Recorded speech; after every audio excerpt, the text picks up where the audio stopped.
स्वागत है। तो चलिए बिना किसी देरी के शुरू करते हैं। आज का पहला वर्ड है किकबैक। इसका मतलब होता है रिश्वत। एल्योरमेंट को कहा जाता है किकबैक। एल्योरमेंट मीन्स लुभावना जो चीज़ है वो होता है एल्योरमेंट। वैसे किकबैक होता क्या है? जैसे कि जब बंदूक से गोली चलती है तो उसमें एक पीछे को झटका लगता है, किकबैक लगती है, वो होता है किकबैक। या फिर आपने जिम में गए होंगे तो उसमें किकबैक बाइसेप्स आपको करने पड़ते हैं। तो उसमें क्या होता है, वो उल्टे के साइड होते हैं, ठीक है, पीछे से करने पड़ते हो। तो यहाँ से एक वर्ड बना है क्या, अगर कोई चीज़ आपको, कोई पैसा आपके पास पीछे से आ रहा है, मतलब उल्टे तरीके से आ रहा है, तो वो होता है किकबैक। तो रिश्वत को कहा जाता है, ठीक है। तो ये रिश्वत बना है। तो इसके सिनोनिम होंगे पेमेंट, ब्राइब, सौंप को कहा जाता है, सौंप मीन्स घूस कहा जाता है, ब्राइब भी क्या है, घूस है। एक और वर्ड होता है ग्राफ्ट। इसका मतलब भी क्या होता है, घूस को कहा जाता है। वैसे ग्राफ्ट एक और वर्ड है, इसका एक और मीनिंग होता है इसका, वो होता है कलम लगाना, ठीक है। लेकिन वो वर्ब फॉर्म में होगा, नाउन फॉर्म में इसका मतलब घूस है, ठीक है। बैक हैंडर होता है, इसका मतलब रिश्वत होता है। हस मनी होता है, इसका मतलब क्या है, रिश्वत है। तो ये होता है एग्जाम्पल इसका। I had to offer registrar Rs 2 lakh as a kickback. मुझे जो है रजिस्ट्रार को 2 लाख रुपए रिश्वत के रूप में देने पड़े, ठीक है। तो ये हो जाएगा इसका एग्जाम्पल। अगला वर्ड है एक्विटेड। इसका मतलब क्या होता है, दोष मुक्त करना। नॉट गिल्टी को कहा जाता है एक्विटेड, जब किसी को उसके गुनाहों से क्या कर दिया जाए, बरी कर दिया जाए, जब कोर्ट से ये आदेश आता है, ठीक है, तो वो होता है एक्विटेड।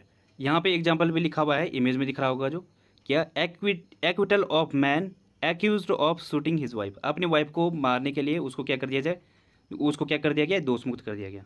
सिनोनिम होंगे इसके क्लीन हैंडेड, गिल्टलेस या नॉट गिल्टी होता है, या इनोसेंट होता है। तो ये हैं इसके सिनोनिम। एक्विटेड मतलब जो इनोसेंट है उसको बरी इसलिए किया गया, गिल्टलेस है, कोई उस पर कोई चार्जेस नहीं है।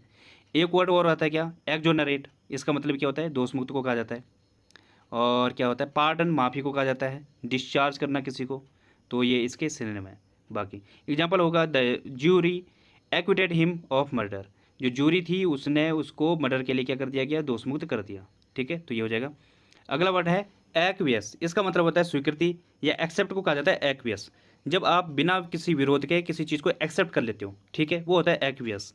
जैसे कि भगवान श्री राम थे, उनको जब 14 वर्ष का वनवास दिया गया तो उन्होंने बिना किसी विरोध के उसको एक्सेप्ट कर लिया, या अंगीकार करने को कहा जाता है एक्वियस, बिना किसी विरोध के, ठीक है। जैसे इमेज में दिख रहा होगा, ये कुछ विरोध नहीं कर रहा है, सीधे हामी भर दिया इसने। तो ये होता है। सिनोनिम होंगे इसके एसेंट, नॉड, एक्सीड। इन सब का मतलब क्या होता है, स्वीकृति देने को आ जाता है। नॉड मीन्स क्या होता है, जैसे ये सिर हिला रहा है, एग्री हो रहा है। एसेंट मीन्स भी क्या होता है, स्वीकार को कहा जाता है। एग्री होता है, अप्रूव होता है, परमिट होता है, किसी चीज़ को परमिट दे रहे हो, कंप्लाई कर रहे हो, ठीक है, अप्रूव कर रहे हो किसी चीज़ को, ये होता है। कुछ और वर्ड हैं, जैसे क्या हो जाएगा, कंसेंट हो जाएगा, ईल्ड हो जाएगा। ईल्ड मीन्स क्या होता है, किसी के सामने झुक जाने को कहा जाता है, या किसी चीज़ को स्वीकार करने को कहा जाता है, ईल्ड।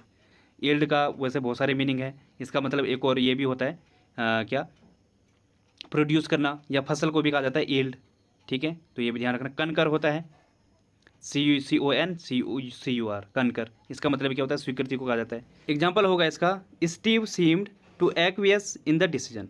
जो स्टीव है वो प्रतीत होता है कि वो डिसीजन से क्या है, सहमत है, ठीक है। तो ये हो जाएगा इसका एग्जाम्पल। बढ़ते हैं आगे। तो गाइज अगला वर्ड है मैजेस्टिक। इसका मतलब होता है शानदार, ज़बरदस्त, आलिशान को कहा जाता है मैजेस्टिक। जो कैसा है, डिग्निफाइड हो, ज़बरदस्त हो, वैभवपूर्ण हो, वो होता है मैजेस्टिक, ठीक है। जैसे इमेज में भी दिख रहा होगा, ये जो सीप है, क्रूज सीप है, ये ज़बरदस्त दिख रहा है, मैजेस्टिक है ये, ठीक है। सिनोनिम होंगे इसके ऑगस्ट, एलिवेटेड, स्प्लेंडिड। ये इसके सिनोनिम है। स्प्लेंडिड शानदार को कहा जाता है।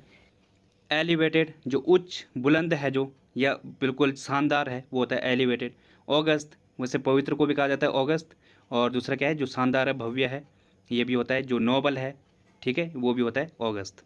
कुछ और वर्ड हैं, जैसे रीगल हो जाएगा, REGAL। इसका मतलब क्या होता है, वैभवपूर्ण, या राजकीय को कहा जाता है रीगल। सबलाइम होता है जो उत्कृष्ट है, भव्य है, या जो ग्रैंड है, वो होता है सबलाइम, इम्प्रेसिव है जो। और इम्पीरियल होता है जो क्या है, राज से संबंधित है, राजकीय को कहा जाता है इम्पीरियल। और क्या होता है, ग्रैंडियोज होता है। नोबल होता है, नोबल क्या होता है, जो उत्कृष्ट है, जो परोपकारी है, वो भी होता है, जो उच्च है वो होता है नोबल। डिग्निफाइड होता है, सुपर्ब होता है, ये सब इसके सिनोनिम है, ठीक है। एग्जांपल हो जाएगा इसका, द ग्रेट सीप लुक्ड मैजेस्टिक इन हर न्यू कलर्स। जो इसका न्यू कलर है उसमें जो ये सीप है वो ज़बरदस्त लग रहा है, या क्या, आलिशान लग रहा है। तो ये हो जाएगा। अगला वर्ड है एडिफिस। इसका मतलब होता है भवन, बिल्डिंग को कहा जाता है एडिफिस। इमेज में भी दिख रहा होगा। तो ये होता है एडिफिस। सिनोनिम होंगे इसके कंस्ट्रक्शन, प्रीमाइसेस, हाउस, ये इसके सिनोनिम है। हाउस घर होता है, प्रीमाइसेस जो परिसर होता है या घर होता है वो होता है प्रीमाइसेस, कंस्ट्रक्शन। जहाँ पे क्या है बिल्डिंगें बन रही है वो होता है। एक और वर्ड होता है क्या, हैबिटेशन, निवास स्थान को कहा जाता है, या जिसे ड्वेलिंग बोला जाता है, मतलब जहाँ पे आप रहते हो वो होता है। और मोन्यूमेंट होता है, स्मारक को कहा जाता है या इमारत को कहा जाता है मोन्यूमेंट। एग्जाम्पल हो जाएगा इसका, the town hall is the only edifice surviving from the 15th century. जो टाउन हॉल है वो सिर्फ एकमात्र भवन है या इमारत है जो 15th सेंचुरी से अभी तक सर्वाइव कर रहा है। ठीक है, तो ये हो जाएगा। अगला वर्ड है विस्टा। इसका मतलब होता है झांकी या सदृश्य या फिर जो दृष्टिकोण है वो होता है विस्टा। जो क्या है, किसी चीज़ की, जैसे इमेज में दिख रहा होगा, ये क्या है, कंट्री साइड का व्यू है। कंट्री साइड मतलब जो गांव की तरफ को कहा जाता है। तो जो गांव की तरफ का जो व्यू है, सदृश्य है, वो होता है विस्टा। ठीक है, या फिर जो क्या है पर्सपेक्टिव है, जो भविष्य को लेकर आपका जो है व्यू पॉइंट है, दृष्टिकोण है, आउटलुक है जो, वो होता है विस्टा। वैसे लुक आउट और आउटलुक में क्या अंतर है? आउटलुक तो हो गया दृष्टिकोण, और लुक आउट इसका मतलब होता है किसी की देखभाल करना। ठीक है, लुक आउट, और आउटलुक होता है दृष्टिकोण। तो ध्यान रखना, दोनों में थोड़ा सा अंतर है। विस्टा क्या हो गया, हाँ इसका क्या है, ग्लिप्स हो गया। इसके सिनेम होंगे पैनोरमा, सीनरी, व्यू। इसके सिनेम में पैनोरमा में क्या होता है, जो सदृश्य होता है या सुंदर झांकी जो होती है। ठीक है, सुंदर दृश्य जो होता है वो होता है पैनोरमा। इसके और भी सिनेम हैं, जैसे पर्सपेक्टिव हो जाएगा, जो भविष्य को लेकर जो आपका दृष्टिकोण होता है वो होता है पर्सपेक्टिव। लैंडस्केप होता है, और आउटलुक हो जाएगा। तो ये भी आप ध्यान रखना, ये भी इसके सिनेम है। लैंडस्केप मतलब क्या होता है, लैंडस्केप होता है जो भूदृश्य होता है, उसे कहा जाता है लैंडस्केप। एग्जाम्पल देखते हैं इसका, the long vista is there for the seeing. देखने के लिए वहाँ एक लंबा दृश्य है या फिर नज़ारा है। ठीक है, तो ये हो जाएगा इसका एग्जाम्पल। बढ़ते हैं आगे। तो गाइज अगला वर्ड है प्लेंटिव। इसका मतलब होता है दुखी या सैड को कहा जाता है प्लेंटिव। जैसे इमेज में दिख रहा होगा, काफ़ी सैड सीन है या फिर काफ़ी इमोशनल सीन है। ठीक है, तो ये होता है प्लेंटिव। सिनोनिम होंगे इसके मेलनकोली, मोर्नफुल, डॉलफुल, ये इसके सिनोनिम है। मेलनकोली मीन्स क्या होता है, जो दुखी है, उदास है, वो होता है मेलनकोली। मोर्नफुल शोकाकुल को कहा जाता है। डॉलफुल जो काफ़ी दुखी है या फिर क्या है, उदास है, वो होता है डॉलफुल। ठीक है, तो ये इसके सिनोनिम होंगे। इसके कुछ और सिनोनिम बताता हूँ मैं, जैसे डॉलफुल है वैसे ही वोफुल होता है, जो क्या है पीड़ित है, दुखी है, वो होता है वोफुल। रोफुल भी क्या है, सेम सेंस देता है। और एक और वर्ड था लुगुब्रियस। इसका मतलब क्या होता है, शोकाकुल को कहा जाता है लुगुब्रियस। हार्ट रेंडिंग होता है, हृदय विदारक को कहा जाता है हार्ट रेंडिंग। ठीक है, तो ये भी आप ध्यान रख सकते हो। और क्या होता है, एक पैथेटिक होता है। पैथेटिक मीन्स क्या होता है, जो काफ़ी ज़्यादा इमोशनल टाइप का है, वो होता है पैथेटिक। और इसका उल्टा हो जाएगा अपैथेटिक, जो क्या है ऐसा टाइप का जो बिल्कुल इनडिफरेंट टाइप का, जो उदासीन है, पैसिव टाइप का, वो होता है अपैथेटिक। लेकिन पैथेटिक जो काफ़ी ज़्यादा भावपूर्ण है, तो पैथेटिक भी इसका एक सिनोनिम होगा। एग्जाम्पल इसका, her voice was a little plaintiff. जो उसकी वॉइस थी वो थोड़ी सी मोर्नफुल थी, शोकाकुल थी, या फिर दुखियारी टाइप की लग रही थी। ठीक है, तो ये हो जाएगा इसका एग्जाम्पल। अगला वर्ड है चर्लिस। चर्लिस मीन्स क्या होता है, अक्खड़ या रूड को कहा जाता है चर्लिस। जो कैसा है, बदतमीज टाइप का हो, या फिर थोड़ा क्रूड टाइप का है, या फिर अशिष्ट है, जो रूड है, अनसिविलाइज्ड है, अनकल्चर्ड है, ये सारे सेंस देता है चर्लिस। या फिर जो क्या है काफ़ी गुस्सेल है, वो भी होता है। ग्रम्पी मीन्स क्या होता है, गुस्सेल। और नरी, अक्खड़ या बदतमीज को कहा जाता है। बारबरिक जो काफ़ी ज़्यादा क्या है, क्रूड टाइप का है, बारबरिक ये होता है। अनसिविलाइज टाइप का है, या अनपॉलिस्ड है, अनरिफाइंड है, ये होते हैं चर्लिस। ये सारे सेंस देता है। एक और वर्ड बताता हूँ मैं आपको, अनकूथ।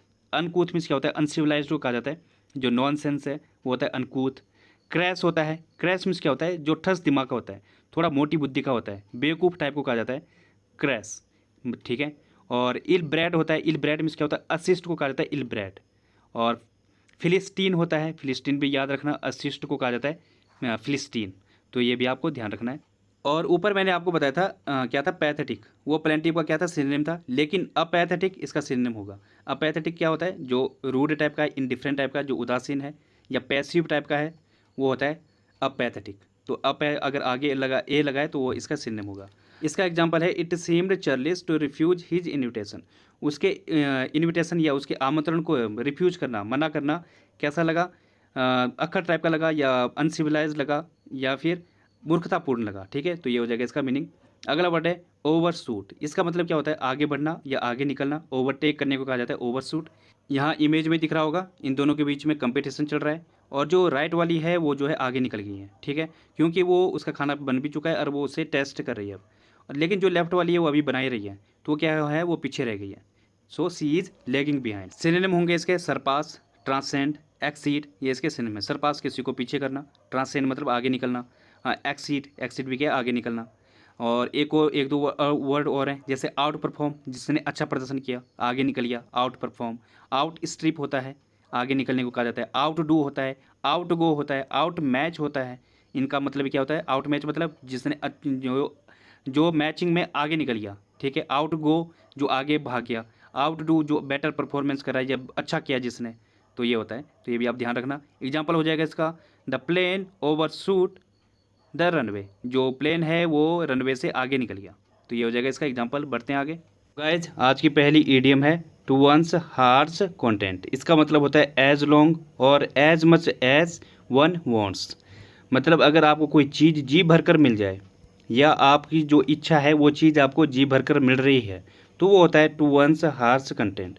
जैसे एग्जाम्पल है, they let him eat and drink to his heart's content. उन्होंने उसे जी भर कर खाने पीने दिया, ठीक है। तो ये हो जाएगा इसका एग्जाम्पल। अगली ईडियम है टू होल्ड गुड।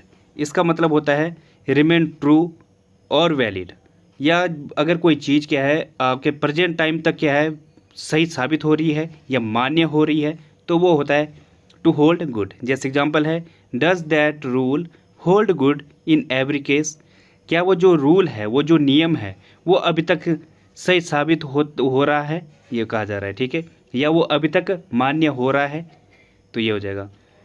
अगली इडियम क्या है, अ फिंगर इन एवरी पाई। इसका मतलब होता है इन्वॉल्व्ड इन मैनी एक्टिविटीज़। जब आप बहुत सारी चीज़ों में, बहुत सारी एक्टिविटियों में फंसे होते हो, वो होता है अ फिंगर इन एवरी पाई। सब में फंसे होने को कहा जाता है। जैसे एग्जाम्पल है, Arun wouldn't be so busy and stressed if he did not have a finger in every pie. जो वरुण है वो इतना व्यस्त और तनावपूर्ण नहीं होता अगर वो हर जगह फंसा नहीं होता, ठीक है। तो ये हो जाएगा इसका एग्जाम्पल। अगली इडियम है ऑल आउट एफर्ट। इसका मतलब होता है an attempt made with full attention and fortitude. एक ऐसा प्रयास जो पूरी अटेंशन और दृढ़ निश्चितता के साथ किया गया हो, वो होता है ऑल आउट एफर्ट। मतलब क्या है, अगर आप पूरी जान लगा दो किसी चीज़ को करने के लिए, ठीक है। जैसे एग्जाम्पल है, you need an all out effort to win the contest.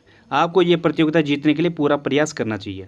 या फिर आपको अगर कोई एग्ज़ाम निकालना है, जो जिस चीज़ की आप तैयारी कर रहे हो, तो आपको इस टाइम पर you need to attempt it with your all out effort. आपको जो है ये पूरे एफर्ट के साथ अटेम्प्ट करना चाहिए, ठीक है। तो ये हो जाएगा। अब बढ़ते हैं आगे।